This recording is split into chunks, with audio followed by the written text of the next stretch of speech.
of the determination, ambitions and fortitude of the Kurdish people in Turkey, in the diaspora, all over Europe and in this country. And I thank you for the work you've done.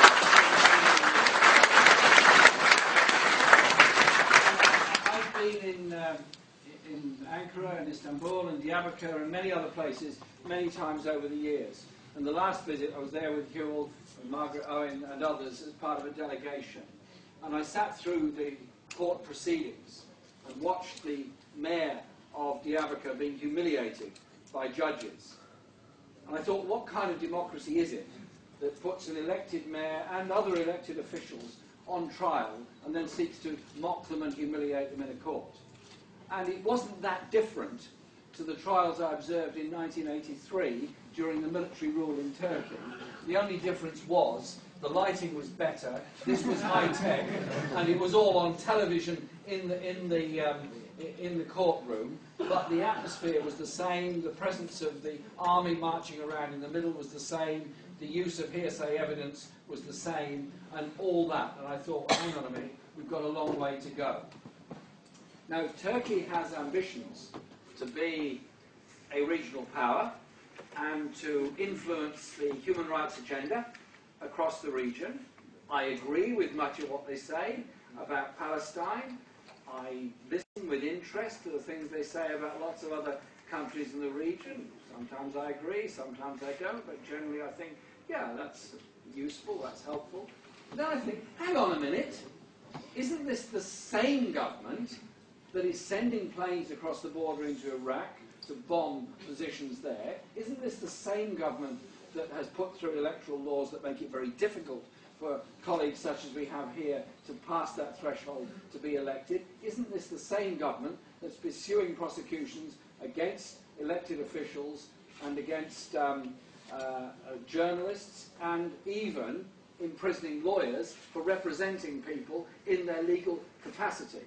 Turkey is a signatory to the European Convention on Human Rights. It's a member of the Council of Europe. It has aspirations, theoretically, apparently, correctly, I don't know, to be a member of the European Union. And so my message is quite simply two messages. One is, if there's to be peace in Turkey, it's got to be on the basis of recognition of the Kurdish language, of Kurdish rights, and of the right of people to determine their own government, and quite clearly it's been said, within Turkey, but within the Kurdish region. That is a fundamental right.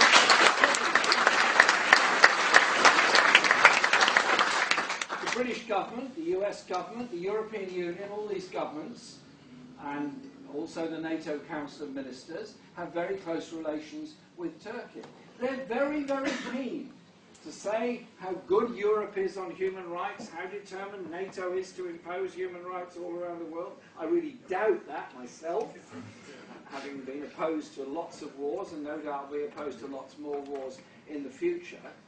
But our role here, then, is to welcome our friends, is to keep the strength of the community together, is to demand the release of political prisoners, demand a legal system that is fair and just to everybody, and demand that our government over there, David Cameron and all the others, when they meet the Turkish president, when they meet the Turkish prime minister, don't just say it's nice to see you here, say, why are there political prisoners in your country? Why are journalists being arrested in prison?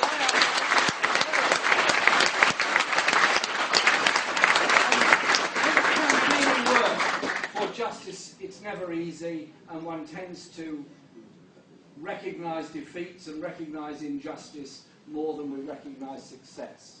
Now, there probably will never be one moment, one glorious day we can say, it's all right, we've won, everything's correct. All I do know is that the determination of those people, all of you in this room and many thousands more, that have made Nivroz a huge festival, that have kept the community together, that have continued to make those political demands and lobbied within the European political system, have made a difference. Our friends' relevance here, welcome here today, has made a difference, and we have managed to get some political prisoners out because of our pressure. Don't give up, don't go away, keep up that thirst for peace, for justice, for recognition, for your right to decide your own future. Thank you very much.